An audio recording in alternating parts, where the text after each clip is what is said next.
Typically, a general contractor, I spend a month walking around through the building, scratching my head, getting ideas. Then you bring in Energy Stars first for me, then the architect. And these houses are already built, and if there's already hallways, you keep them, so you have to fill in the gaps. Once you get your drawings down pretty well, you can then start getting bids from your subcontractors, the main ones being plumbers, electricians, and HVAC. So I work with this dream team, the HVAC, the electricians.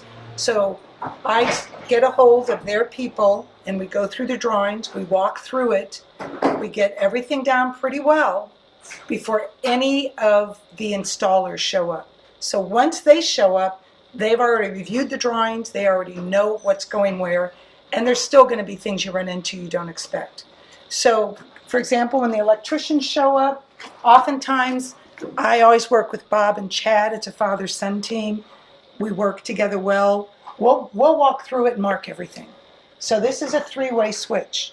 This 3 and switch means, and they know we have wide historic trim here, so they always add a stud or something to move it over so we don't have to cut into the trim. So this 3-way means there's 2 sconces, lights that hug the wall, that will light that stairwell, and at the top will be the partner to this 3-way switch. And you see that throughout the whole house. So when this new door goes in, it's going to be hinged on that side, so the switches will be here.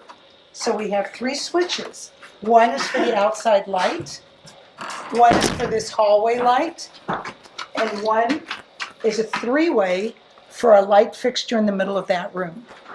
So the electrical installers know where everything is and how it's marked.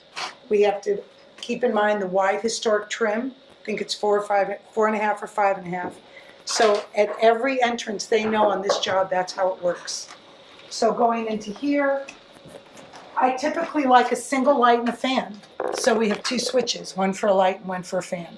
It's an Energy Star rated fan, which I think means it changes from an AC to a DC in the motor and pulls less electricity. So for the Energy Star, you're putting together now a very dense insulation. All your ductwork has no leakage, and fans and that are Energy Star rated. You're putting all that together, you're really lessening your electric load. So the owner who's come in midstream after permits were gotten and design was laid out still has an input for finished products like lighting, because we haven't covered the walls yet. She likes halo lights. So we have 4 halo lights. So there will be a switch on a dimmer for a halo light. I'm sorry, I was wrong here. I didn't see the 4 halos.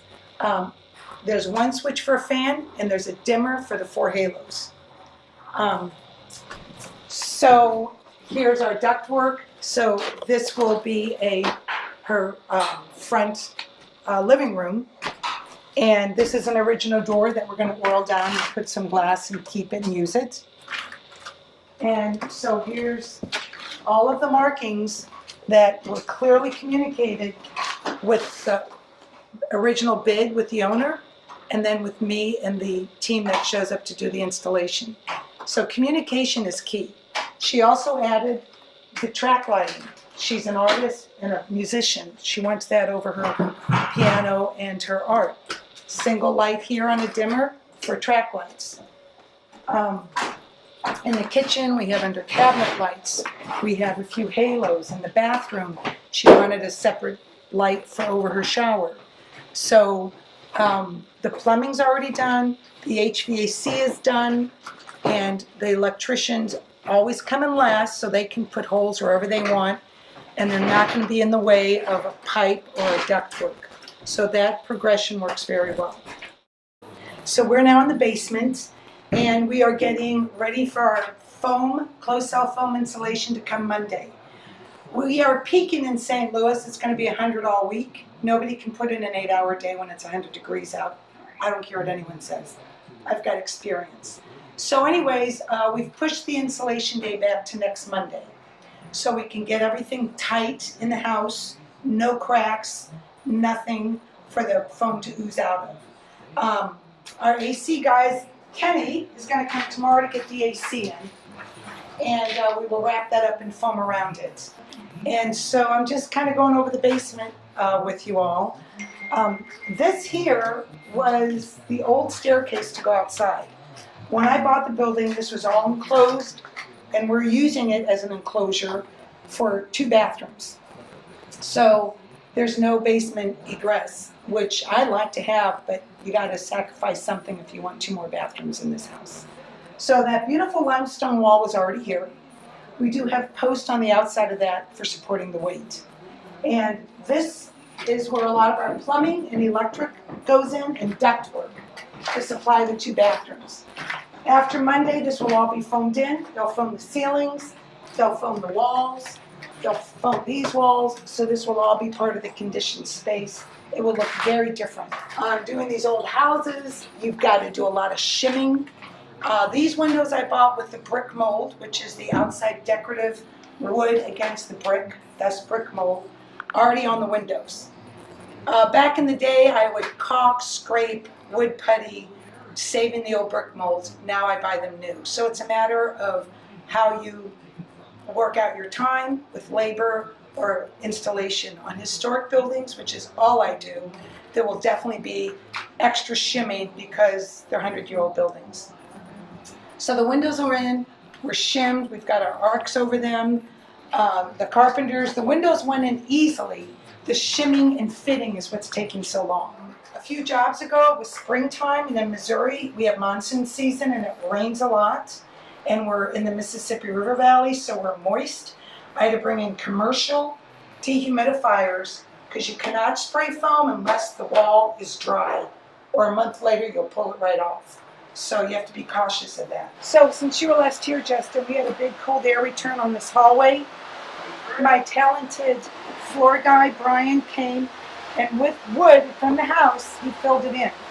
So now we're done with patching the woodwork. All the wood is up. Slowly but surely, we're getting everything out of the house. So we're on the 2nd floor, and our windows are here. So Energy Star doesn't care if you buy local or not. You don't get points for it. I think as a conscientious builder, you want to buy local if you can. I live in St. Louis. This building's St. Louis. These windows are in St. Genevieve, 1 hour south of St. Louis. Dick Reminger owns Rivertown. He was the mayor of St. Genevieve. So I like working with someone I know, and it's local. So these have been installed. Again, you can see how it's boxed in. It's going to be all ready for our apron, our sill, our historic trim that will go around it. This is all going to get foamed in around the windows. There's nothing leaking. They had built a little stage out there to stand on to get all of this in. Because from the outside is where they really have to dress the windows, and I'll show you that.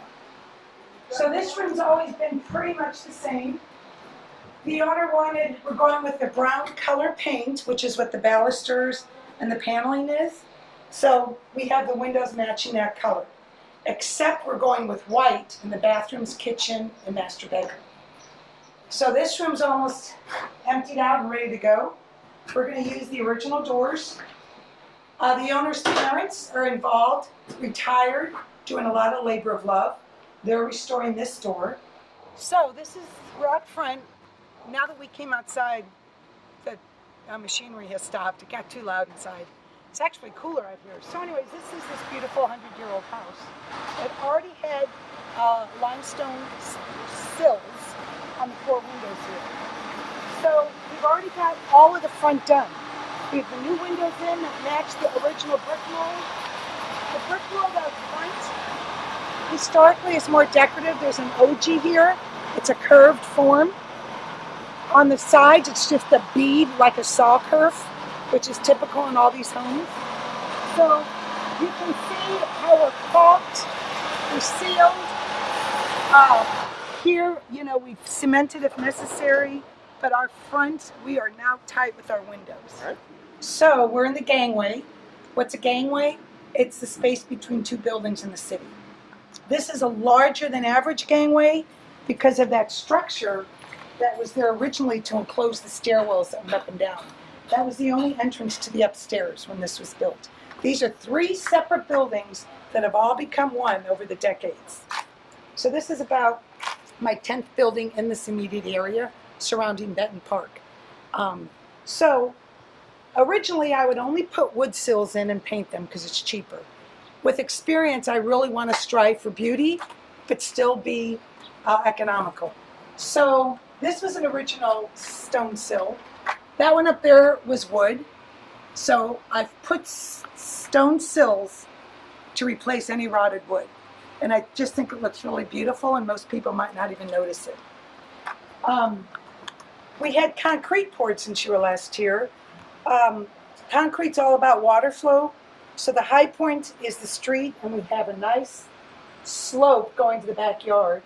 And we ended up putting in a drain there to capture the water to go into the sewer line, because it would have ended up being a real pond at some point. So we've sealed this all in here. Short of breaking all this concrete, which is not on the budget, we have created a water flow to come around here and go right down into the drain line. So I really love this limestone wall, so we're keeping it, but the weight is on here because I know there's no footing there, but it still looks beautiful. And it's pretty massive. My electrical engineer said it should be fine, and I agree with him. So,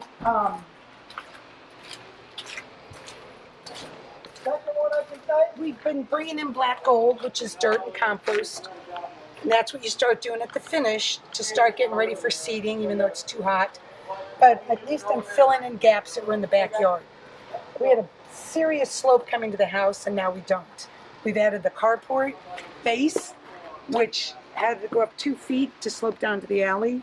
It's really lessened our space here. When it rains, it shows you where your low spots are. We don't have that many.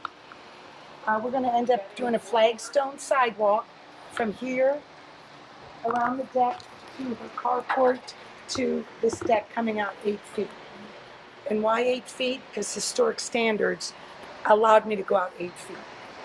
Because it is, historically they weren't that big. So I have to go by certain standards if I want to get the historic tax credit. Okay, so these windows that look so beautiful now that they're in, Justin, if you look here, you'll see a shim going from the very top at about a full inch all the way down here to nothing. That's cabinetry. So they are doing a beautiful job. Most people are not going to even notice that, and you might not have noticed it if I didn't point it out to you. That takes a long time to do. That's why they have table saws, precision saws in the job, so that when they put it in, it's going to sit here another 100 years. Here's that bead molding I was telling you about. The brick molding, which goes against the brick, that's brick molding. On the sides of all these homes, they just did a little bead. But on the front was that decorative OG because it's prettier. But one would never put a brick molding plain because it wasn't pretty. So things that were pretty were shared value and important. So Mike and Phil and Ryan, who are the rough-in carpenters and the finish, we all share the same standard. Like I know when they do that bay, they're going to put a paneling on that that's going to look nice because we have the same sense of aesthetic and the same standard. We've done many jobs together. If you work with someone whose standard is different, it's not right or wrong or good or bad, but when it's different, it's hard to define. So you just know it or not. So I try and have a dream team of people who have the same standard as I do. Electricians, how they wire it, how it's clean, how it looks good. Plumbing, drywallers, you have to have a standard that you all agree on. So when it's all done, the final product is a series of details. And a wise carpenter told me 20 years ago, the last 10% of the job and 90% of the headaches. And it's true. Day before yesterday was the hottest day of our summer, 204, maybe 106. So that affects our work and how long we can work or not. Human beings cannot work, I say, over 95 degrees. Anyways, I mean, you can, but you can't put in a full 8-hour day. So we had our inspections We're good to go with our plumbing, our wiring, our framing. We can now insulate. Wednesday, the drywall arrives. So the crew's outside taking their lunch break, which is why we can come in here. They come in, we've done a lot of jobs together, this crew and I. And they come in, we met at 6 a.m. They line out the plastic to protect the floors, because these are our finished floors. They put plastic on all the windows and doors. And they are doing open cell foam on our ceilings, and they're going to do closed cell foam on our walls. My experience and research and going to green building conferences across the country, on these brick buildings, the best application on 2 to 3 course brick walls is closed cell foam. It adheres to it. There's enough thickness from the outside, so as water and icy weather and frozen water, it can never get all the way in, and when it touches that foam, it's not going to enter and create our moisture problems. I've been advised for the ceilings to do open cell. It's not as dense, but it's better for the roof in case there is a leak. You will see it. So a lot of times I go by advisors smarter than me in these things. I've done this on applications before and it seemed to work fine. By the end of tomorrow, or definitely Wednesday morning, all these walls will be filled with the closed cell foam. They've done their closed cell around the windows. This is, again, a great group. They know what to protect and what to cover off, so the foam won't get on it. And John, who's a master sprayer, he's probably done 10 jobs with me. He's back there now getting ready to blow. So we can probably see a little of that, but then we want to get out. Okay, so what we have is an A and a B component. This left side over here is isocyanate, which is the chemical in the material. And the B side, which is the right side of the trailer, is the resin and the blowing agent. And what happens is, both of these have barrel pumps sticking out of them there. And the lines run up and they go into this machine here. This is called the reactor. And what it does is it has temperature and pressure settings, and the foam needs to be sprayed at a certain temperature. The material we're spraying right now needs to be at 120 degrees. What it does, the foam goes into the machine, it heats it up to the temperature that it is needed, and then it runs through back up here into this hose and goes up to the spray gun. Okay. At the gun, there's 2 separate lines, an A and a B line that run into the gun itself. And what they do is, whenever you pull the trigger, it opens the valves on the gun, and an A and the B material go into the gun together, and the spray test sprays onto the wall, and the foam reacts. As soon as the foam mixes and touches each other, it'll cure it in 5 seconds. The difference in the foam is open cell. Now this is closed cell right here, and if you really can't see it, it's not a thick piece, but this is all solid in here. That's called closed cell. All the chemical cells actually tighten up, and there's like 1 billion cells in there. If it was open cell, when they mix, they actually pop. So when you look at that, it would look like the inside of a sponge. That's open cell.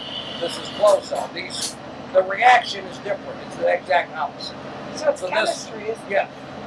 And it's all in the density.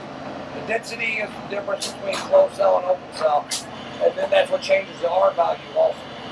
So most of these guys I know, we've been on jobs before. They like my jobs because it shows up. All the junk's out of the house. Everything is vacuumed, shop vac clean. They can go right to work. Those buckets there is a very specific chemical. Do you see it over there? And that is to seal the foam that will be in the basement because it's exposed. The foam up in the living area will be covered with drywall. You can't leave the foam exposed in the living area. So that product's come out over the last few years that they then spray on that to seal it. So again, I'm working with part of the dream team, guys that have been on my jobs.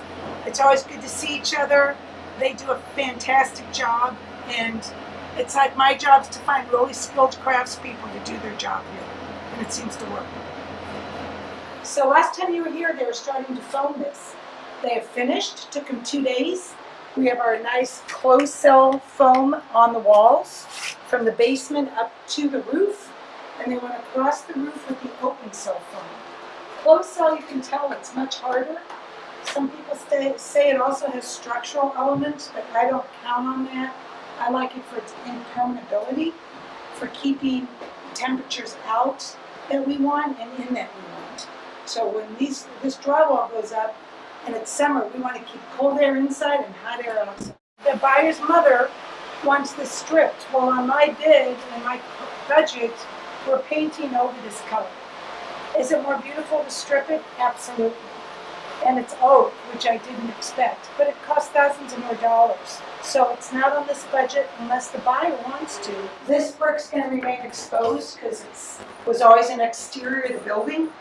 For historic standards, you don't have to cover with plaster if it never had plaster. So bricks are always popular for the aesthetics. It's not good for energy efficiency. It's very porous, like a bunch of straws are packed together, so air moves freely in and out of it. But it's pretty, but this is an interior wall, so it doesn't matter. So you might have remembered this wall. We couldn't frame it out because the landing, we can't get up any room there. So it took a lot of work putting foam strips. So to just get that little bit of foam, which is probably not even an inch, it's worth it. Because that would have been a big hole in our envelope on the house. The boom truck brought in all the drywall, because otherwise bringing in drywall is the heaviest project on the job. So they boom it in with a lift. They've already been here and left this morning. And you can see here the finished room. It's like inside a marshmallow. You have your closed cell phone or open cell phone on the ceiling. And from here all the way to the basement is your closed cell phone. And I think I showed you before we sprayed, we go behind all these studs. We left a few inches, so it's a solid wall of insulation. We're going to have our carpenter come back today because he's got to put in this tile base for the shower that's getting tiled on. So instead of making it from scratch, you buy this for about $400 or $500 and you can tile over it. So it has to go in after the insulation and before the drywall, and that's today. So he will come and he'll put thin set and he'll set that. This will be a double bowl sink vanity. She again wants the brick exposed, which is fine here, for both historic standards and for Energy Star standards. And because we have our envelope right here, keeping everything inside our envelope. A lot of these old houses didn't even use nails and metal for fasteners. They used joints, like mortise and tenon or dados or rabbets. Those are all joints, look them up. And they would chisel these openings. So the cross member that came in here, that would be a mortise and a tenon, an opening and a tongue piece. And that's how they put these houses together. So my guess is, why is this here? I don't know if this was something they saved from doing a piece of wood somewhere else, because I don't think this ended here because we have this wall. We do know this is 3 separate buildings that were all put together, but this is a curious piece here. It's a shame to cover it. It's a bit of history. So now we're in the basement, and this is the small room under the porch. It all had to be foamed. It all had to be part of the envelope and closing all the exterior walls in the same space. This has been done. We go around all the windows. We go a few feet below grade. Now you can bring it all the way down or leave a foot. A lot of builders vary on this. I kind of like leaving an opening here for sweating if it ever needs it. So this is code 2 feet below grade. This is a little more than that. You can see the grade is right about here. So we're about 2 to 3 feet below grade. I no longer need my neck bandana, which I have to wear when it's in the 90s and 100 because it gets saturated. It's August 1st, it's in the 70s outside now. So I think we last taped a week or two ago, and we have reached our peak, 100, 105, now we're going down. Nobody's working outside, but when they do come back, it's beautiful weather for working outside. So we're touching the high 90s. Granted, it's only August 1st. We've peaked though. I've been observing the weather for my adult life in St. Louis in construction. So it's going to be beautiful weather from here on out for the most part. So we're here before the tapers show up, and I think I hear them. But all the drywall has been hung. As you can see, first coat's on. They're going to be putting second, third coat. I do have an owner at this point, and we have to start getting a lot of decisions done. She's picked out most of her light fixtures. Kitchen cabinets have arrived. We are reusing these floors, believe it or not. They're going to look beautiful. People love the 100-year-old floors now. 30 years ago, everybody wanted new wood over old wood floors. Now everyone loves the 100-year-old wood. Here's our beautiful first floor bathroom and washer dryer. We went over how the brick is going to remain exposed here and can only be exposed for this Missouri historic standards because it was the exterior of the building and it never was covered in plaster. Otherwise, you have to cover your brick. And it's not any good for insulation capabilities, but this is a massive interior wall, and we're only worried about insulation on our exterior walls, and you've seen the foam, and we have a great envelope. And these rosettes are original from the house, and it's a labor of love that her father and mother stripped, sanded, stripped, primed, and they're ready for paint. So they're going to go over every corner. It's not on this door. There'll be two up there. There'll be transoms above the doors. So we will, we don't have enough for the second floor, but we will match pretty close this rosette. At some point I'm going to have to take off this beautiful carpet, which I kept just to protect the stairs. We will be able to integrate the old trim here with a cap that will go down the stairs. Here, it's now taking shape, this beautiful detail of textured glass in the hallway and in the door, which will allow all that natural light in the stairwell. That was original, and we're keeping it. Instead of a cold air return, that's going to be a vent, honeycombed on the inside. And the honeycomb is to keep light and sound in. It's a very simple device to just let air flow, because we have to see air as matter in this house. It's always moving, it's flowing, and it's very important in the behavior of this house. With Energy Star, it being so tight with foam, air has to be moving through all the rooms. If I didn't put that up, I'd have to put a vent in the door or cut a few inches off the bottom. So the other bedroom has a cold air return. In many of my prior homes, if we didn't put a return in the bedroom, we put those over the doors. So the wood's going to come. This is the only room with new wood, new pre-finished oak, tongue and groove. And when one does that, the wood has to sit in the building and breathe a bit. There's a discussion going on with the 100-year-old wood. I mean, it's been exposed to elements for 100 years. It's weathered. So I'm not worried about this wood, but Brian, my floor guy, when he comes to start sanding, we'll have the new wood sitting in here for a few days before he installs it. We've peaked with our 100-degree weather. I don't have my bandana on my neck anymore, absorbing sweat. So the weather, it's still high 80s, low 90s, beautiful for working outside and inside. So we're back in the house. This week, the floor guys have the house for the whole week. They started sanding yesterday. We're keeping this original, beautiful 100-year-old wood. It's very popular. Everybody likes the old wood, and I do too. It's already passed the test of time for dealing with the environment, the temperature. When we go upstairs, the master bedroom is going to have all new wood. That has to acclimate a few days before you install it. Same with drywall. So, but these 100-year-old floors will be fine. We're gonna have the air conditioning put on in a few days after this big mess of sanding the floors. As you can see, the walls are all painted, the ceilings are painted. We stuffed all of the vents with paper.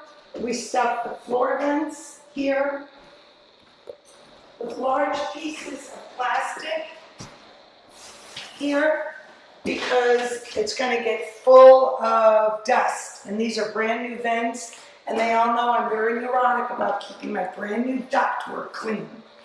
So again, up here, it's, you could put netting or whatever, but you don't want whatever you put up there to fall down the duct. So I found big pieces of plastic or wadded paper work the best. So after they start sealing the floors, we're done with big, big messes, and we can have the AC guys come and hook up the air conditioning and pull that out and put our final vents in. So that corner, the original drawings on this job had like a 6x6 walkout deck. Since my drawings were approved, here comes my carpenter, he's here early. Since my drawings were approved, the buyer expanded the deck. So I usually don't like addendums or changes on a job because it's dominoes. But for this buyer, I did. So the new deck is now 8x10. And when we went to set the post last week, lo and behold, you can see that sewer line was right in line with that post. So we had to spend a day digging out the sewer line, having the plumber come in, angling it out 45, and then setting the post. Welcome to rehab when you make any changes. So it's starting to look like a house. You can see what the floors look like here, and how, you know, once they start sanding, it's showing off the beauty of these original floors. And this will be tiled. The tile's ready, it's been ordered. I can go pick it up and have it sit here because they're going to go right from the wood floors to lay in the tile. And everything's going to plan in the big picture. This will be new wood right here. So the new tongue and groove pre-finished oak wood has to acclimate to the temperature of the building. So he'll be bringing this in a few days, and it'll just sit here till he's ready to install it. And at some point, we do want the AC on as part of that acclimation for the wood. But I don't want to turn the AC on until all the dust is, and the wood chips and sanding is done. Now, as you can see back here, we're putting up giant scaffolding. And this structure out here was original that enclosed the stairs. But we are putting the bathrooms in there. So to get to the third floor, this narrow gangway will not allow a safe work site for two people up there putting up siding. So we just got the scaffolding yesterday, and we have to go back and get 2 more sections to go all the way up. Then they're totally safe and confident. And as we were saying yesterday, it's going to take longer to pick it up and set it up than for them to get it done. And this is a dental. This is a piece of wood that creates a look of dentals. Justin, if you want to just zoom in across the street, there's 3 houses there. Do you see that have that dental look? And then the one that's brick is a brick dental. Do you see that? Where it's actually in the brick to give that look of a dental like teeth, thus dental. So actually, almost every house along there's got it. Every house does have a dental. Whether brick, cast iron, or not cast iron, wood or metal, everyone's got a dental there. When these builders were building, they were proud of their work. They were probably trying to outdo each other. And look at every single building. It's gorgeous with dental. And these were very middle class homes, but beautiful. Here's some more dental right there, next door neighbors. And on our room addition that we have just completed, scaffolding is coming down today. We have to touch up a little paint, but you can see those dentals up there. You can buy these out of fiberglass, pre-made, crown molding, very complicated pieces of cove, but that takes the joy and the craftsmanship out of being proud of making them. So we get our fur from Wood Innovations. Burkhart's is also in the neighborhood, and they supply us with good wood. So my carpenters, who are totally talented and capable, it's not even a 6-foot span, went ahead and we put the crown molding, we literally glued and nailed the dentils up to make it look like what was there before. So here we are, we've got our electricians coming back today, beautiful lights here, dimmers, fans coming that'll go in the middle, walls are painted. My carpenters are working on the wood aprons in their shop that'll have the rounded front. We're going to be buying the casing, butterfly casing, rosettes, plinths, and I will show you these objects next week because they're being delivered Monday. But it's standard and historic dressing of your windows and doors. This will suffice in modern subdivisions, where you just wrap a drywall corner and you're done. Does not work for historical. You're going to have butterfly casing, rosettes at the top, a wooden sill that'll come out with an apron.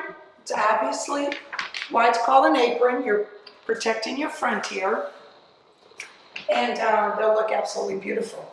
So yeah, you can see part of this wood, how beautiful it's looking. These 100-year-old pine floors will last another 100 years. I think I mentioned the owner and her mother cleaned off that stone fireplace. It's beautiful. Oftentimes the last thing you do on your job site is the countertop in your kitchen sink. So we want to get that because there's a 10-day wait on that. So our time is good. We've wired in under the sink for garbage disposal. Personally, when you have a flat countertop like we have, I don't like garbage disposal buttons flush on the countertop. So often kids just have to press that button. So we're going to put a switch under the sink for the garbage disposal.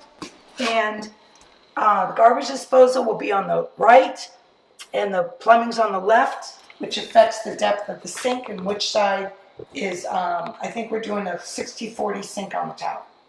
So we want to know all these things and which side the garbage disposal is going in, so when everything comes together, it fits together. And these treads, we're going to paint this. Now that's a lot of the detail. All of the old carpet staples have to be picked out. This here is pretty messed up. It's going to take a lot of sanding down to get smooth. And we're going to hide all this with a cap, which will look beautiful. A lot of detail work. So here we are upstairs, light fixtures, painted walls, outlet covers going in. Monday the doors are coming. We're going to start setting doors first and a casing around just the doors. Because once the doors are set, then the 7 1/4 floor trim can go in. So the windows will be last. This is a super tight house. You can still see foam before it's covered. That's everywhere. And because of that closed cell foam, we have to bring in fresh air. Some people use the fan movement in addition to an air recovery system. We have air literally coming in the basement, connected to the outside, coming in all the time as the equipment demands it. So we needed the air conditioning running for a few days to acclimate the new wood. The old wood's acclimated. It's 100 years old. New wood and often drywall, you want to sit a few days to acclimate to the temperature in the building. So this will be her master bedroom, and this is her wood, and they're coming today to install it. And it's been sitting here for about a week. So outside here, we've moved the scaffolding from the gangway to the front to finish the jewel and the crown up there, leaving it all white. It's called a classical look. And in construction, the more color details you want, the more it is. But she likes the all-white classical look. So we also cut the branches off that were hitting the house, known as the Raccoon Express, or squirrel, or possum, or whatever urban wildlife is around. So you really don't want trees on your roof. So yeah, we're taking the scaffolding down today, which is great because that means we have finished our exterior work. Justin, can you get a shot of the gangway building? The beautiful dental is complete. I don't think that was done when you were last year, was it? Okay. So there it is in all its glory. We have the smaller dental there, the larger there, that's called Corbells. I might have told you this, but they are absolutely pretty. Oh, that's right, because we talked about all the dentals across the street. So let's go in and see, morning, the progress we've made. So we are waiting for 2 light fixtures, and that's one of them. We have our outside outlet by the back and front door. And, oh, we've got a doorbell, but it doesn't ring. So, here we've got light fixtures that all work. We've got track lights, because she's an artist and musician. And we're putting dimmers in these. I can't tell if this has a dimmer on it or not, and it does, very sexy. Dimmers are sexy. So apparently her art and piano is going on this wall. So we've got a deck out here. Voila! So I don't know if you can see, Justin, how they hand notched these posts. We went with one solid 6x6 and they notched it at both levels. They're such good craftsmen. We moved the Amarin box over. I don't know if you saw that last time. Now that means we've got to clean up this tuck pointing where it was before. And then Amarin still has to come. The inspector came, okayed it. Amarin should show up any day and move it from the alley over to clear this second story deck. So we've got the underlayment, the hardy backboard that goes under tile, and then the tile, which is quite beautiful. Typically, I bid my tile work for 12-inch square. It's the simplest and least complicated. This is a 6-inch square with a very strong pattern. So it's more in labor for the labor time to go in it. There's more spacing and more grouting. And there's going to be more waste with such a strong pattern for you to match the patterns perfectly. He centered it in the middle right here to start the layout. So it's quite beautiful. It's really nice. Here is the clawfoot tub tile room. So we've got our light fixtures. This is going to be a really nice room to take a bath in. And that door with the 4 panes of glass and the 2 windows here. It was an original detail we kept. And again, it's brilliant, no pun intended. What I learned on this job, I still learn on every job, this is her office with a desk. So I didn't want these cut because once you cut it, it's a commitment forever. So we're going to see if she wants them at different lengths that she can do it, or hooks at the top. We had this in her closet, and I was informed it's against the code to have a light fixture in a closet that doesn't have a glass casing, which makes sense. You got, maybe it's leaning against clothes and the heat can cause a fire. I learned something new on every job. The floor of the shower is this pebble, which I love. And the wall is this, going up 7 feet.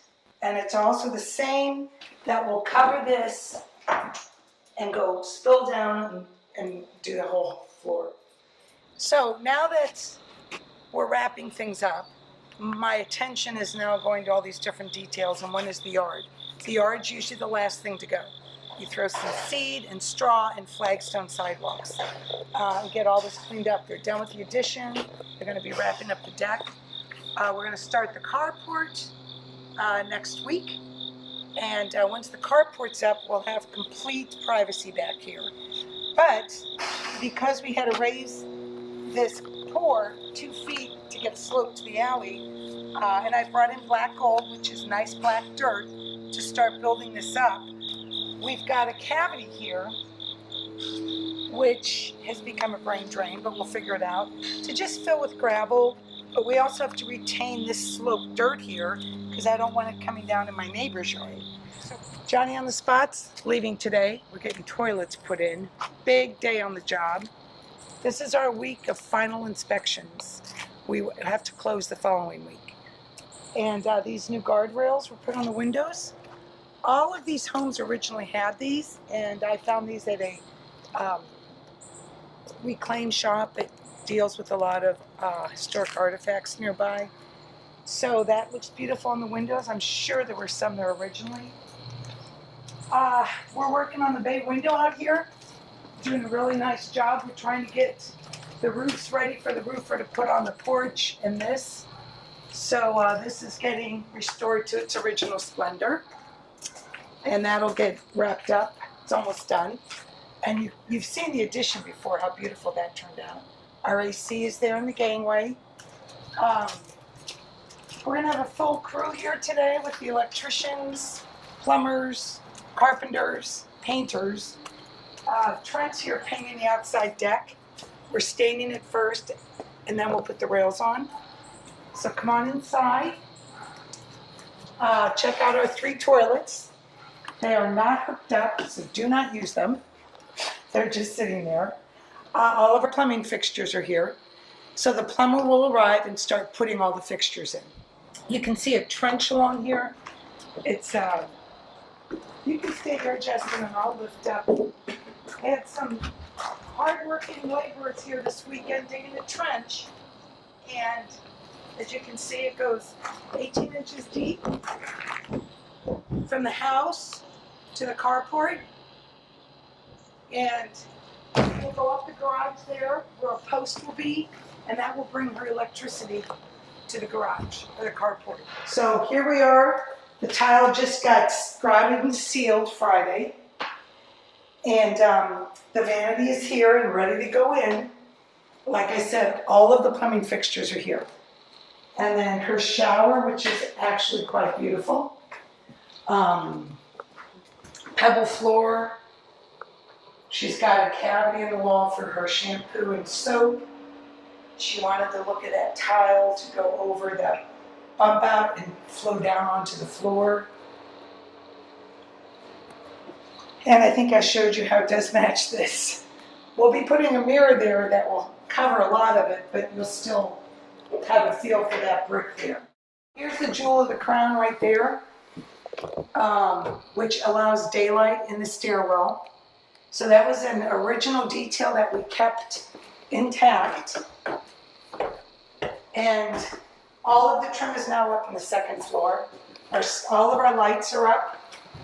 We waited to put the sconces in the hallway or the stairwell till we got all the big items up, the vanities, the tubs. This room is done. Start cleaning it up. So it's painted, trim is up, transoms are up. We're ready to start cleaning this and emptying it out. So we're almost done with this room. A mirror, a finished fixture there for the faucet, and we're done. And then out here on the deck, you were here Monday when Trent, the painter, was here painting this Monday morning. So we're all painted. It's actually a stain on womanized wood because paint will not stick to womanized wood. It'll curl in a few months. And we have a metal rail that's been historically approved. That's going in this morning. It's all here. I think we went over that Ameren incident. They've come and moved it. So we're all fine there. I'm wearing white. I never wear white to the job site. That means we are about to close. So I've got shoes that are pretty, that I don't have to worry about getting debris on them. I'm very happy. We had our appraisal yesterday with the buyer's banker, and we're good to go. So we close the day after tomorrow. So I'm very thrilled. So let's go see what the place looks like. A little more weeding and seeding in the front yard. I think you saw those gorgeous historic decorative grates in front of the basement windows. We're all painted. We've got, were these roofs here before, the new roofs? Okay, and the bay window, roofing's all done. Flowers have been through a lot. So we worked all weekend. We've got all of the construction debris out of here. We've got, most of the windows are all cleaned. This room is finished. Floors are done. Now, my floor guy will still come in and do a finish coat on everything. So we're going to do that later this week. That's the only thing left to do on the interior. We took the old grate here and painted that, got that in yesterday. Electricians hanging a few more lights. Carpenters are still going to be working on the carport outside. This is my first deal, excuse me, where I didn't have the whole project complete, but it's not that uncommon if it's outside the house and the occupancy can be complete, that you're given an extension, and we've been given that to finish the carport. So we finished here yesterday, and this great crew moved right outside for the carport. And if the sun isn't in your eye, you can see they've started the framing for that. So that could be ready in about a week. So this, again, this beautiful baluster that her mom stripped to show the oak. And the top of the handrail was in the stripped oak. And then we repainted the paneling, the balusters, put a nice piece of trim there to cover, finish off the rough edge at the bottom. And now we've got this beautiful 100-year-old staircase that'll last another 100 years. I can now take off the dust covers. That's when you know you're done, when you can take the dust covers off the fire alarms. So yeah, we're all done. She can move in.